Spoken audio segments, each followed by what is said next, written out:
Hi, welcome to my views and news. Welcome to this live chat session. Thank you for joining. Claims that a coup attempt against Ethiopian PM Abiy against the government has been foiled by security forces. Ridiculous claim. I'll talk about that. Secondly, rumors going around about Oromia regional president's removal. Shimala Sabdisa. Not the first time that we are hearing such rumors. Why? From where are these rumors originating? What is the agenda behind the spreading of the rumors? Thirdly, at a crucial time when Ethiopia is in talks with the Western financial organization for a bailout package, Ethiopian parliament has approved a bill paving the way for a deeper and closer Ethiopia-Russia military cooperation. Let me welcome the viewers, the participants who have joined this live chat session. Then gradually, one by one, I'll address all the questions and I'll speak on these three topics which I mentioned a few moments ago. Three and three is the first one who commented. Uh, he says what? Semper Fidelis says Jumma Mubarak Sajid and chat. Semper knows that Muslims offer prayer on Jumma. They offer prayers 5 times a day, by the way, we're Muslims. And Jumma, Friday, is seen as a holiday, but all day are equal for Muslims. Samuel Falake says, greetings, dear Sajid Bhai. Samuel is the one who keeps me updated. We exchange a lot. We exchange information a lot. And I like people like Samper that he shares information without any twist, any bias, any spin on it. Then we have Meme Zaman, Andrew Greene, Kibriab Kidane, Thomas Tesfaye, Abjon Arge, Elbel Yibra, familiar name. I'm seeing him very frequently now, Elbel Yibra. Yem Dos, Muhammad Mekashao, again a regular participant now. Michael Kilai, Mahmoud Ahmadin says salam. S. Cole, again regular participant, says hi Sajid. Semper says coup is very unlikely, by the way. No balls, no nothing in PP. Julies are drunk. Dandi Lajisa says, hi, Mr. Sajid. Horn analyst, again, a regular participant. Hi, Sajid. Good evening. We are waiting for your news. Thank you, Horn, for waiting. Kenzo, one of my members, has joined. Welcome, Kenzo. We have Abdi Tahir. Hi, Sajid. The coup was long been awaited and can happen anytime. Dr. Admaso, YouTuber. Vedi Ofla. Teddy Tisfai. And the Johannes Niga Ballet. It's a good start if this is the beginning. Red Moon Entertainment says, yes, Sajid. A says, stop with the coup attempts. Yunus Mesfan says, greetings. Hundreds have joined this live chat session. I tried to mention all those who have joined. Apologies if I am missing some names. But these mentioning of names at the start of live chats is helping me remember the people now who are watching my videos, who comment, who make me learn, who learn from my views and news. It's a good experience, by the way. Now, coup. Everyone should be interested in this coup title. What is it about? Is there a coup attempt? Really a coup attempt? Well, my position for months has been very clear that no coup is likely, by the way. Because the day PM Abiy came to power, he knew that first of all, he should protect against coups. Republican Guards was established. Main function of Republican Guards is to protect the government, the Prime Minister, the President, the Parliament. So coup cannot happen, and Republican Guards not answerable to uh, Jula. Republican Guards are directly responsible. They directly report to Ethiopian PMR. So coup can only happen if Republican Guards, intelligence chief Damascus Tirone, military chief Jula, all are on one page, which is not very likely, by the way. So coup is not likely. Now, government is claiming, international media is reporting as if there was a coup attempt in Ethiopia, but Ethiopian security agencies foiled this attempt.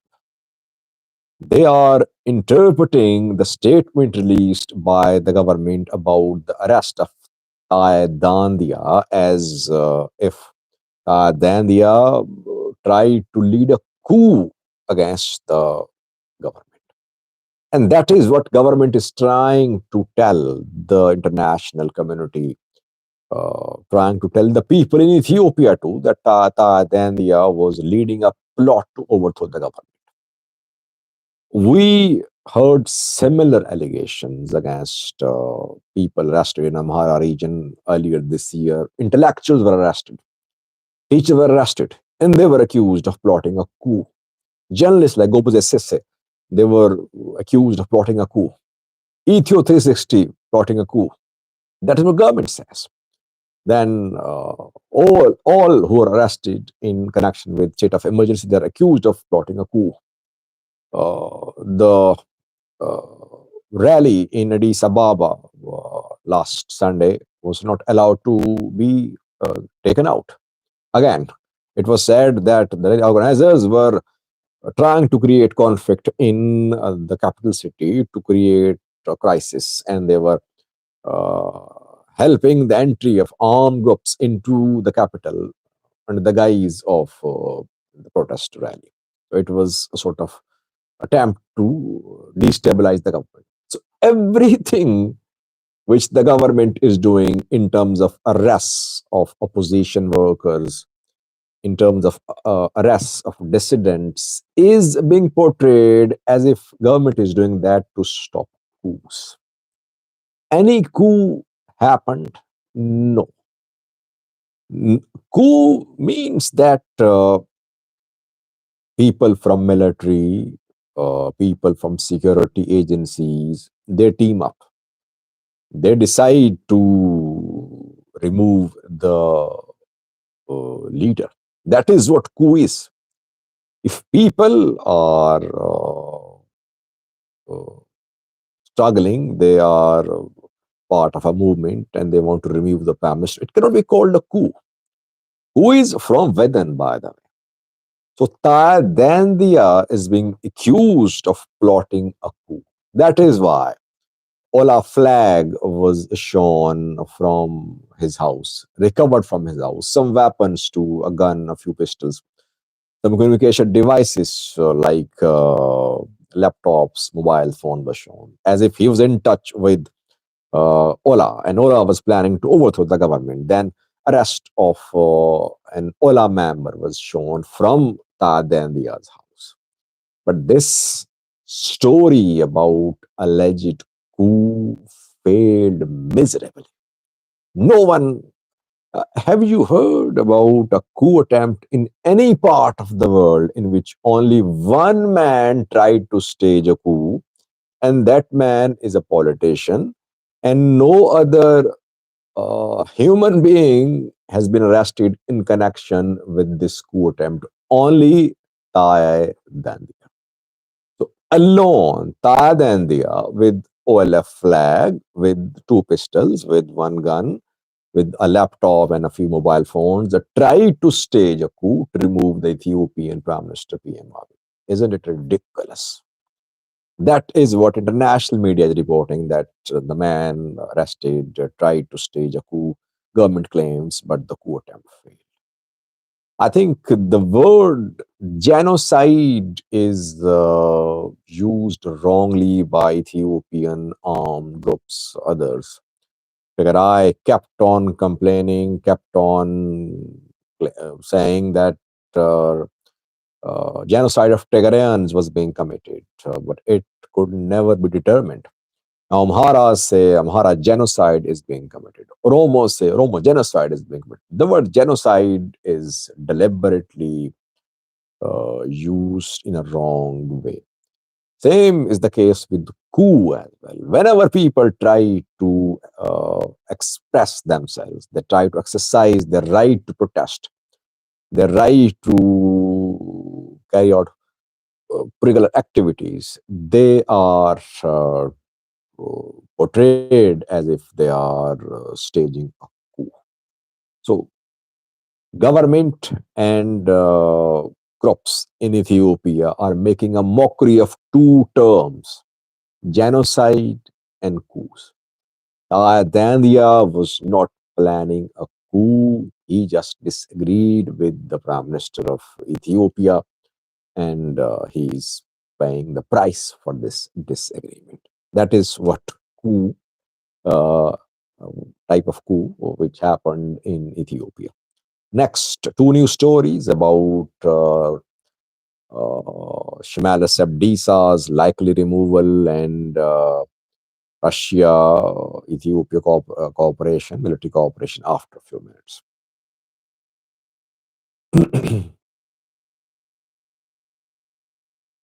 Ababe says, so what is the message from government in fear of coups to international community? Government is trying to prove that it is very strong, that no one can dare do anything. Government's agencies are very active, and government knows what is happening. So anyone who wants to create a law and order situation will be identified, arrested. So government is trying to use these coup claims to prove that government is very strong, its agencies are working, and people are under observation.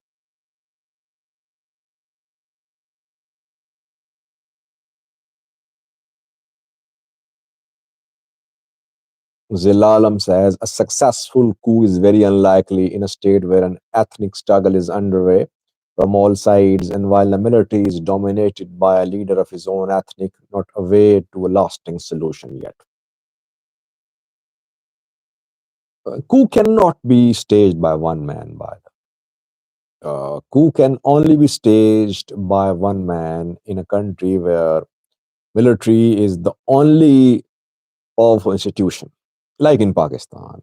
In my country, if military wants to stage a coup tonight, it can stage a coup easily. No one is here to stop military.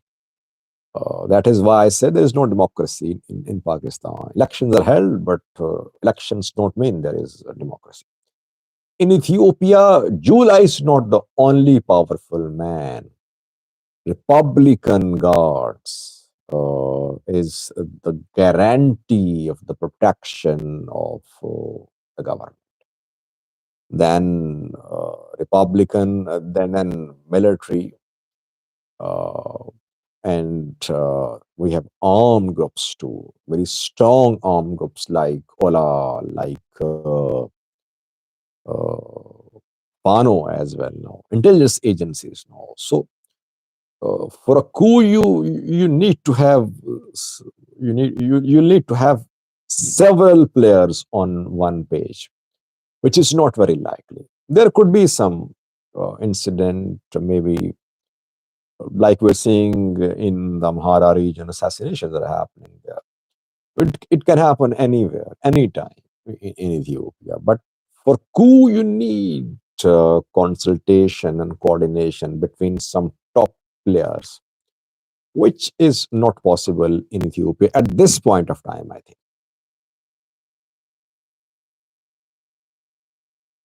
Escol says military and government perfectly happy with each other in Ethiopia. Yes, perfectly happy. Generals are having a good time, perhaps the best time of their lives.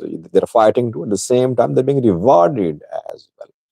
Amhara channels are being rewarded more than Oromo channels. I know that, by the way, because a few months ago I read a video about large sums of money transferred to the bank accounts of Amhara channels. Uh, it happened after the start of operation against Fano fighters. I got confirmation from some people close to a channel. The channel was surprised. They did not want to accept that gift. Jula told channels, Amhara channel, that it was a gift. That wasn't a gift. That was a way of in ensuring Amhara channel's support for the military operation against Fano. So Amhara channels are being rewarded to top brass, military brass, political elite, religious elite, all are reaping the benefits of being in power.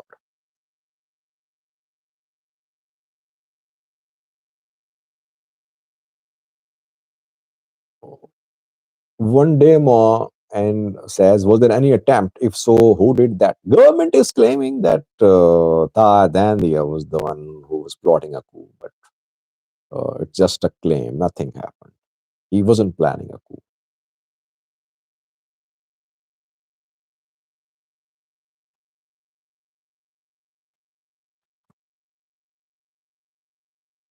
Propaganda is haram on Juma, says General Komsa. Can't you take break, or Isaias does not give breaks? Propaganda is haram on each and every day. It's not haram just on Juma. Elim Gizao, why do you have on the tensions in the diaspora? I read a video about tensions between two Amhara diaspora groups. This morning I did a video on that. It's about an upcoming protest on Sunday, I think. And I think there have been some problems between AAA, Amhara Association of America, and some other Amhara organizations too. Most of the disputes are about fundraising, that money is not reaching the people for whom the money is being collected.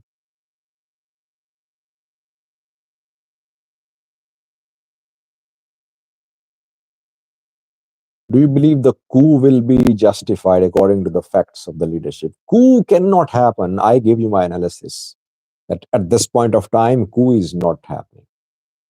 Coup cannot happen. Why? Because one man cannot stage a coup in Ethiopia now. You need a cooperation of more than one man and entities, which is not possible. Birhane says, nice to see you live. Thank you, Birhane.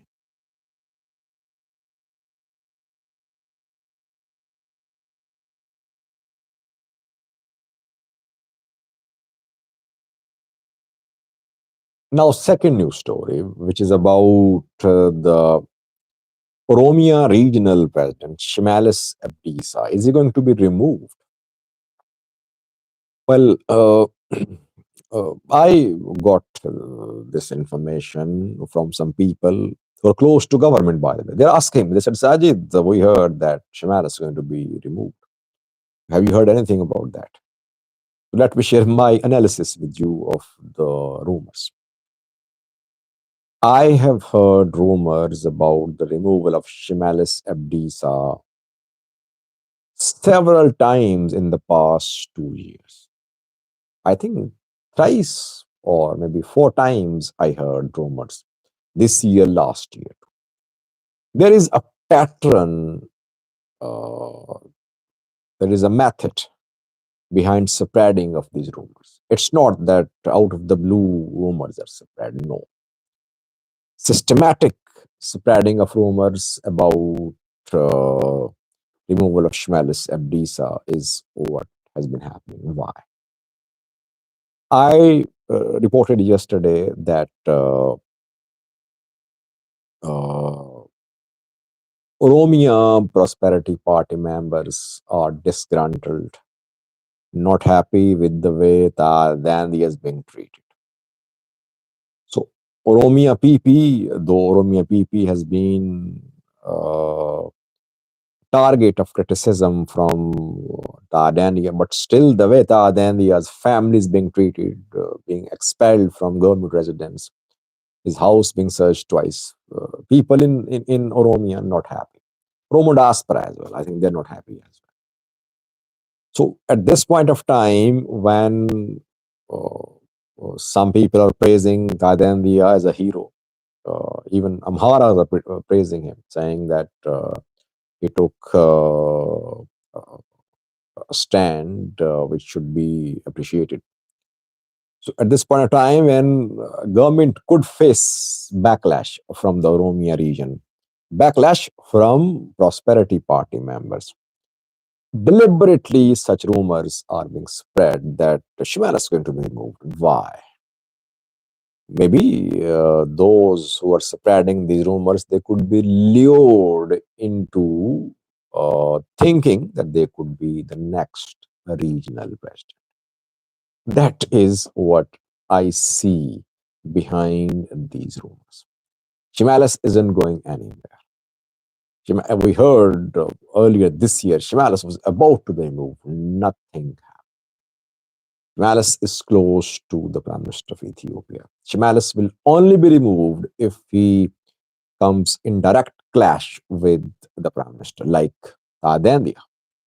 That he came in direct clash with the Prime Minister and he said that Prime Minister was a monster.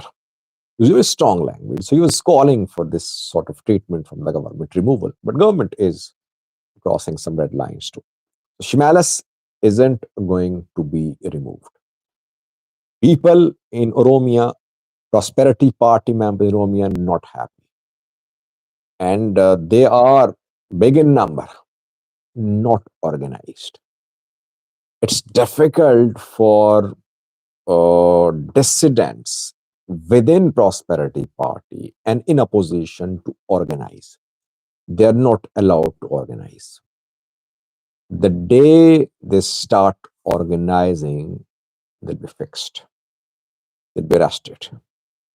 Their immunity will be withdrawn and they'll be charged. You'll see that. You'll see that. So Oromia Prosperity Party members are helpless, I would say. They are not happy with the way Thailand is being treated, but they cannot condemn that. So people said, Sajid, maybe PP is splitting. Disintegration of Prosperity Party is on the cards. How do you see the post Thailand arrest situation in Oromia? PP is not disintegrating as long as PM Abiy and his companions are in tight control of the party. Those who tried to disagree with party leadership, they were sidelined. Since last year, we've been seeing that. Where is Gaidu under Gachu? Where is Johannes Boyalu? You remember that these two criticized the government Prosperity Party last year. And now, internet connection problem. So Gedon Nergashev was removed from Prosperity Party's executive committee, and then he was removed from government portfolio as well. He was close to be arrested, but he was not arrested. Then Johannes Boyalu arrested.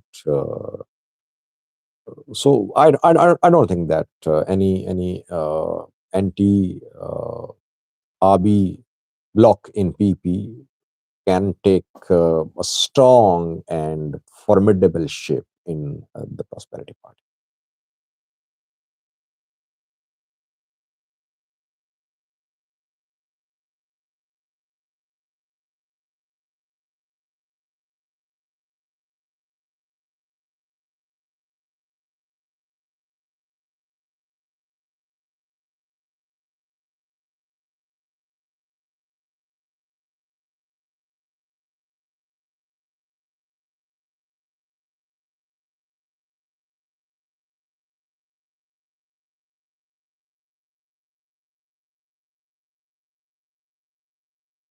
Now, third news story, which is about Ethiopia Russia military cooperation. 2 years ago, Russia and Ethiopia signed a defense cooperation agreement. The Ethiopian parliament yesterday passed a bill paving the way for this 2-year-old military cooperation agreement. It's a very important development, by the way. Uh, for me, it's very important. Why? Because at a crucial time when Ethiopian government is in talks with the IMF, with World Bank, uh, requesting a loan of a few billion US dollars. Parliament is approving a bill, accepting a bill for close defense ties with Russia. I'm unable to understand, by the way, Ethiopian foreign policy. You see, Eritrea is very clear. It is at Russian camp, Chinese camp. It is not hoping to get anything from the West. It is not relying on the West for survival. Ethiopian neighbor Kenya has joined Western camp. And we can say Ruto is new US darling, Western darling in this region. PM Abiy's government is running here and there, and it is trying to be relevant in all sides, on all forums. It joined BRICS. It wants support from IMF, World Bank. It has approved a bill for close military cooperation with Russia, and it has huge Chinese investments too. Can this foreign policy work? Because yes, Ethiopia is important in the Horn of Africa. Ethiopia is an important country, but by choosing so many sides, isn't it that Ethiopia is losing allies?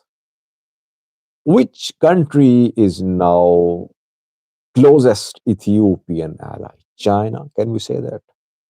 US, EU, Russia? I find it hard, by the way, to say that this country is very close to Ethiopia, and this country will stand with Ethiopia in difficult times. So foreign policy is in need of serious review. Regional foreign policy is even worse. That regionally, Ethiopia being isolated, a country which was seen as a pillar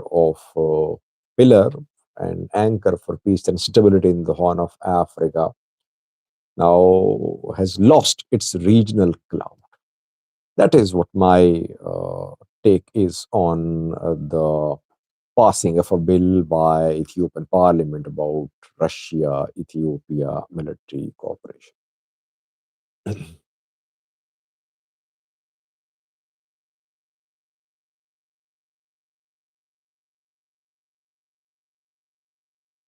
Emmanuel Yemane says, my man won't tell us where his hair went. For the last 30 minutes, I've been talking about Coup, Russia, Ethiopia military cooperation, and removal of Shimalis, and the man is focused on my hair.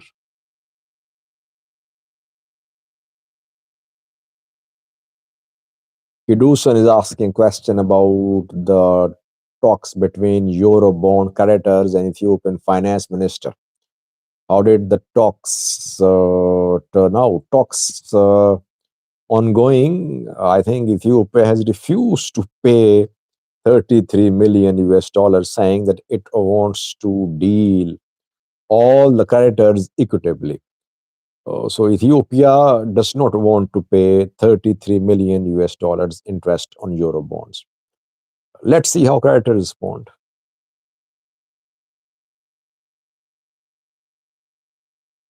John Doe says Abe fake PhD should learn from Professor Issa Worki. Yes, he should learn from Issa Worki if he wants to turn Ethiopia into a bigger prison house than Eritrea is. He should learn from Issa Worki if he wants to ensure that there is no that there is just one news channel, one TV channel, one newspaper in Ethiopia. If he wants that, he should learn from Isaias Afwerki. He can learn other things too from Isaias Afwerki. But I think things to be learned from Isaias Afwerki for Abiy are that Isaias Afwerki has created a system which is non-ethnic. This non-ethnic system is needed in Ethiopia too, but not through terror. It should be established in Ethiopia through reconciliation, through negotiation, through democracy, which is not uh, liked by the president of Eritrea. He does not know what democracy is.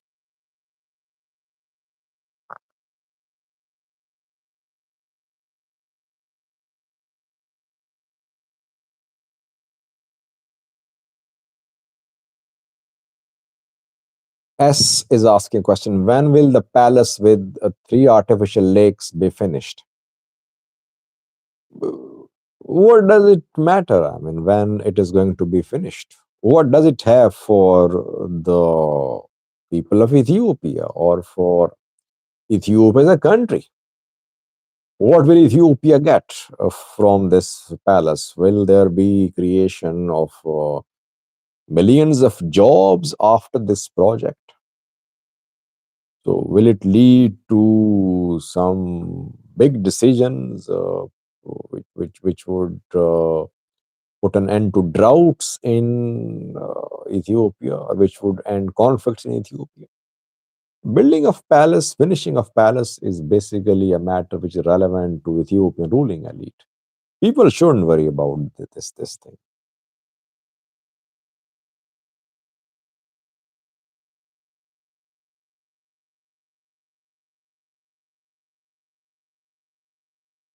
Alex Awoke is asking a question about a doctor killed. Yeah, I heard that, but sometimes we uh, uh, present stories out of proportion. What happened should be condemned. It does not mean that it's such a big incident that everyone should cover it, but it should be condemned. It shouldn't have happened. Thank you, S, for contributing. Thank you.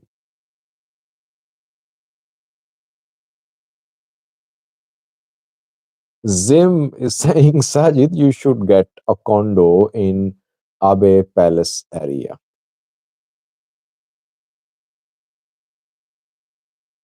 Come on.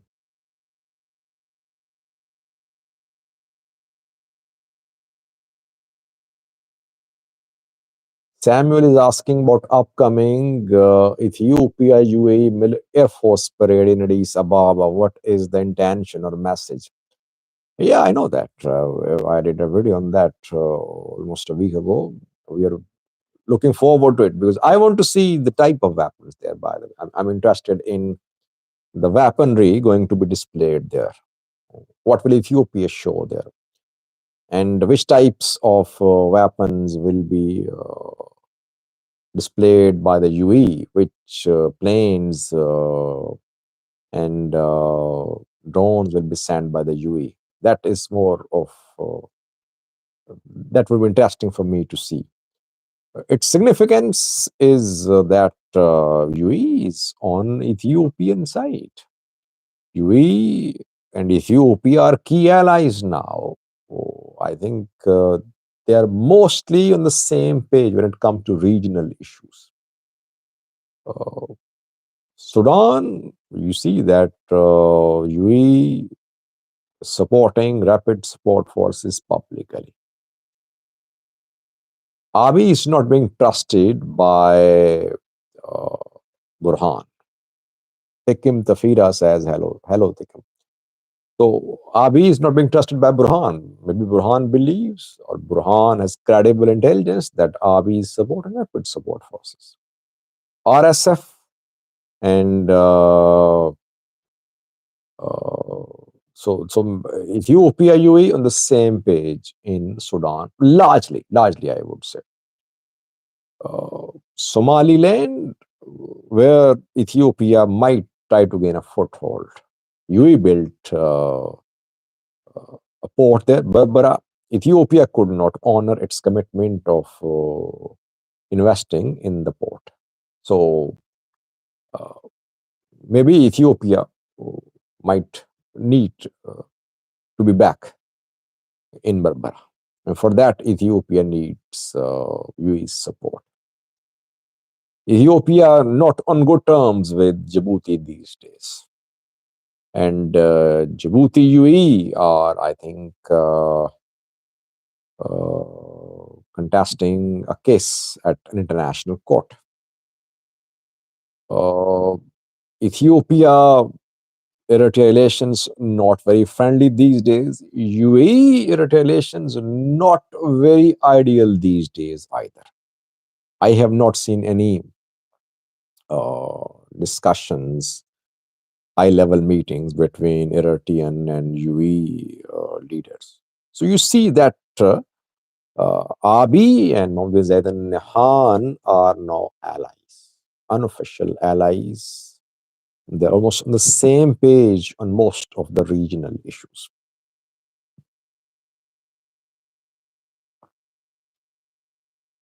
Egizaber says, "Hi Sajid, may God bless you and your family. Thank you for everything." Thank you, Egizaber. Stay blessed. I am all prayers for you, for your family too. Alex Awoke, Sajid, how do you see the Amhara PP who gave their people to Abiy Ahmed drone? Well, the top politicians, the top prosperity party politicians, some of them are those who have been in corridors of power for decades. So thank you, Mark Marriott, for this contribution. So there have been people like the Deputy Prime Minister, uh, McConnell, and others. Some of them have worked with TPLF too, and for them, uh, Abiy is just a new ally. So whether Abiy is using drones in Amhara or not, they are in power. Opposition parties, there are no genuine opposition parties in the Amhara region. Opposition is basically PP. People like Nama leaders, we cannot call them genuine opposition party. Basically, they're part of prosperity party. And I don't think that people should expect prosperity party leaders to speak for their people, to fight for their people. There could be a few leaders maybe who have the guts to fight the system. Otherwise, those who are in power, they want to enjoy the perks and privileges of being in power. Why would they risk their lives, risk their families' safety, security? Why would they risk losing the status they have and choose to criticize the government? They will never do that.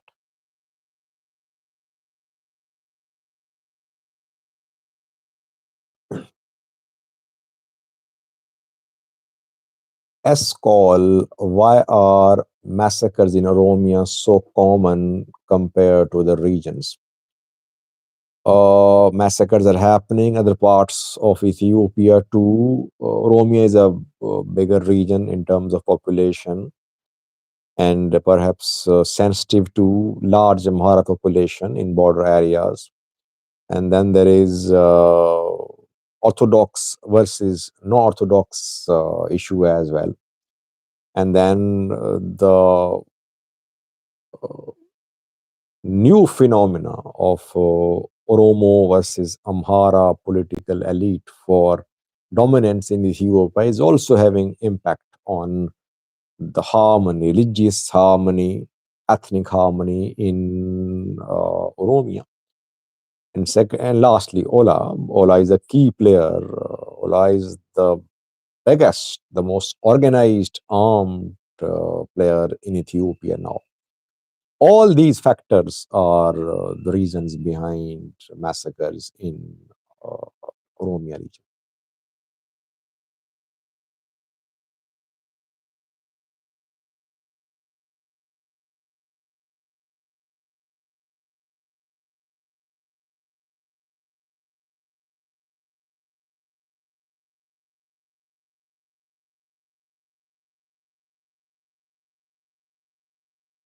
Alex Awoke at last appreciated me today. Thank you, Alex.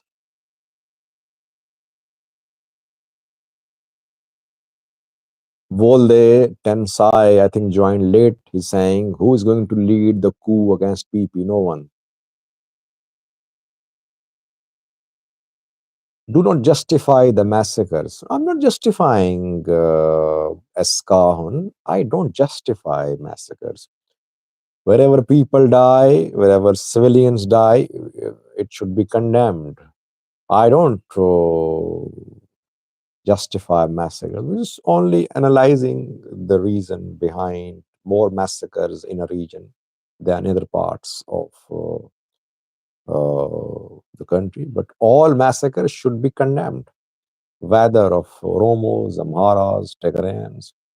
I think I have done videos on all the massacres. I covered when uh, when my Kadra massacre happened. I did several videos on that. Thank you, Shafo. Well. And after that, Aksum massacre too. When Tigray fighters were accused of having killed people in Kobo, in China, I did some videos on that. People in Afar also suffered. TPLF was accused. There some videos on that too. I've done loads of videos on massacres in Oromia, in Amhara, in BG. I can go on and on, by the way. So I don't give any preferential treatment when it comes to covering massacres. Massacres should be condemned, no matter who the perpetrators are, who the victims are.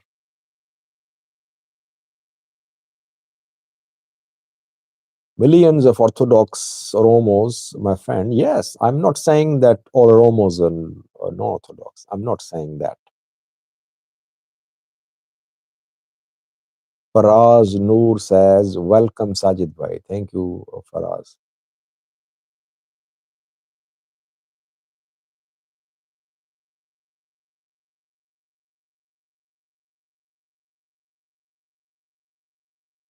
Enter your name. I would like to respond to this comment. The world will pay for it did to Amhara. Why do we start blaming the world for whatever is happening in our countries? Why do we, I think if anything is happening to Amhara people and they believe it's injustice, they should blame themselves first of all. They are the ones who welcomed Ethiopian PM Abiy. Don't you remember that PM Abiy was a darling of Amhara ruling elite? Because he wanted, he was working in collaboration with the Amhara elite to crush TPLF. So back then, Abiy was a darling. Uh, Later, when Abiy decided to use the same tactic against Fanu, Abiy turned into a villain. Who is to blame? Abiy or those who trusted Abiy? And by the way, world is not so free that it should be concerned about the killing of Amharas. Amharas should themselves be concerned. They have only themselves to blame. Why do we expect that US would come and bring peace to Ethiopia, that EU would come and bring peace and stability to Ethiopia? No one is going to come. All have their interests. Their aid is coming with agenda. Their support is coming with agenda. They have their own interests. They know Ethiopia is important, Djibouti important, Eritrea important. It's a busy shipping route where these countries are situated. They want to protect their interests. It's not they love Amhara people or Oromo people or Tigray people. You saw what happened in Gaza, that US opposed ceasefire resolutions. Entire world supported the resolution for ceasefire. Almost all UN Security Council members supported a resolution. US opposed. US vetoed. Why? Because US interest lies in supporting Israel. So that is how world operates. World is not fair. Don't expect uh, others to resolve your problems.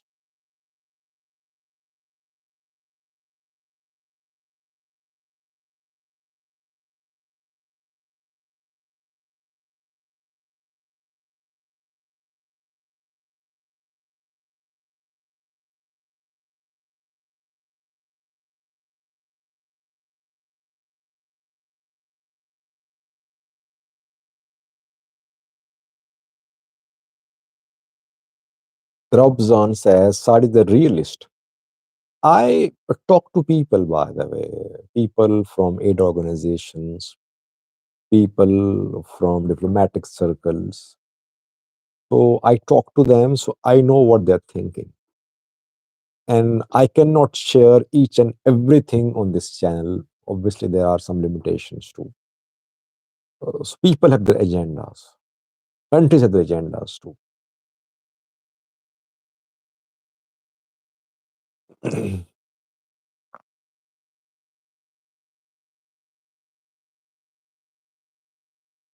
What about the default? One clarification. It's not that Ethiopia is defaulting right now or tomorrow Ethiopia is going to default. No.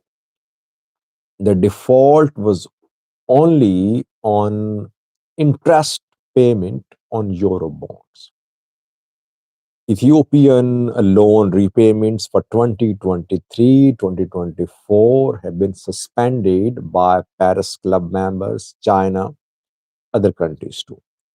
It means Ethiopia can survive. It isn't going to default now largely. It's not that on all international payments Ethiopia is going to default. No. But still, it's facing shortage of foreign exchange reserves.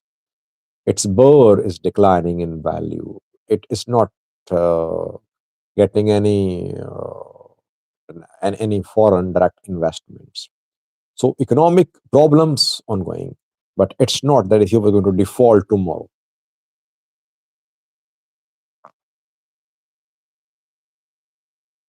Anagao Daresh, Anagao Derse, a new name. I'm pronouncing it. That is why. Anagao Derse. Hello, Sajid. Good to see you on live chat. Welcome, Anagao.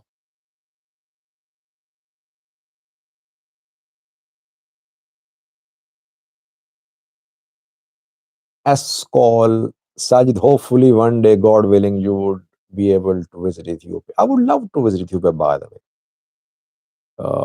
Had there been a possibility, I would have visited Ethiopia by now. I can afford these foreign travels, no problem for me. But at this point of time, perhaps it's not good to visit Ethiopia. But I would love to visit Ethiopia one day. Eritrea as well. Mehkif says, can you respond on my previous question? I missed your previous question.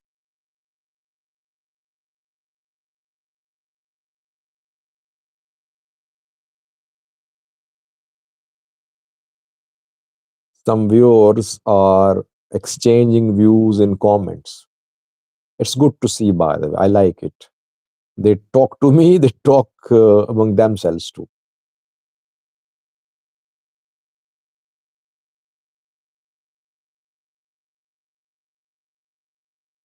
Adil Muhammad, first time to catch you on live chat.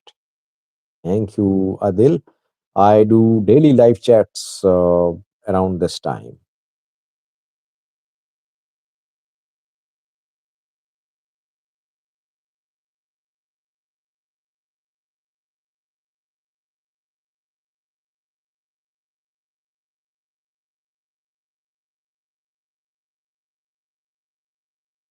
Someone is asking a question about PM Abiy's fluency in English. Volde Tensai, do you think PP has a legitimate PhD?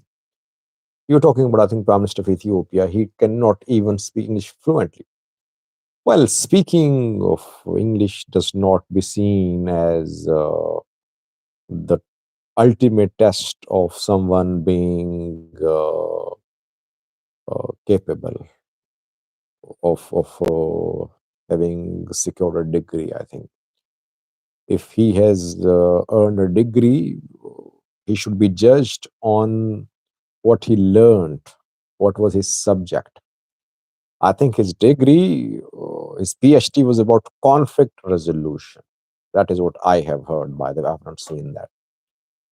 His conflict resolution study, did it help him to resolve conflicts in Ethiopia? I don't think so, by the way. So far, he knows only one way of resolving conflicts, and that is weaken your opponent first. Weaken the opponent militarily, no matter how many people die, no matter how high the cost is, economic cost is. Weaken the other side first, then talk. And this is not a rocket science, by the way. All generals think like that. All military generals, they think like that. They say, crush your enemy and then force him to surrender at the table. Right? Is that what is taught in a PhD about conflict resolution? I don't know, but those who have studied, they can uh, talk about that.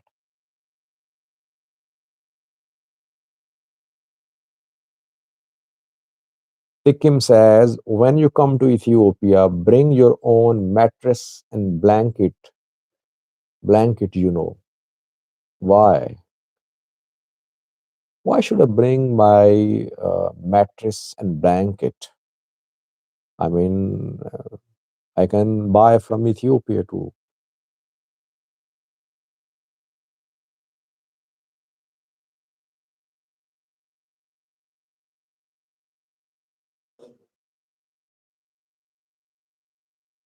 Obsan is asking question about third round of discussion between the Ola and government.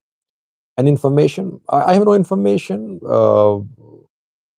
I think if talks happen, maybe talks will happen after some time, because at this point of time, uh, yeah, Tikkim says you're not going, you're going to jail state. That is why bring your mattress and blankets with you. Thank you for this kind suggestion, Tikkim. Uh, Third round of talks, if happened, will happen after some time. Why? Because right now the language being used by the two sides is very strong language. State spokespersons are calling Ola terrorist. They're back with the same language which they were using against Ola before the start of talks. Ola is accusing the government too.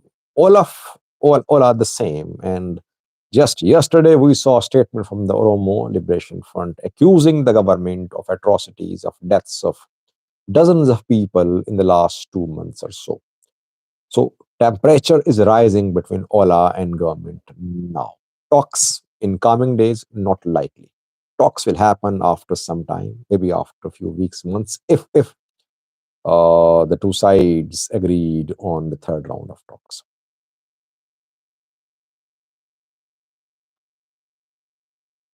Thank you for joining this live chat session. 56 minutes have passed. I have fully recovered now. That is why I was able to be with you for an hour.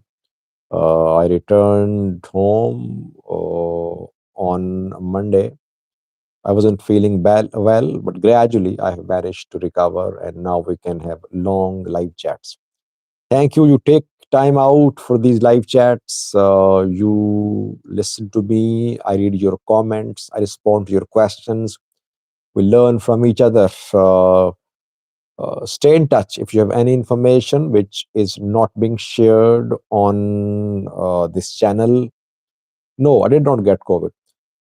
Please get in touch with me. We want My Vision News to cover all the major developments in the Horn of Africa in an unbiased and transparent manner. See you tomorrow in the next live chat session. Stay blessed. Bye bye.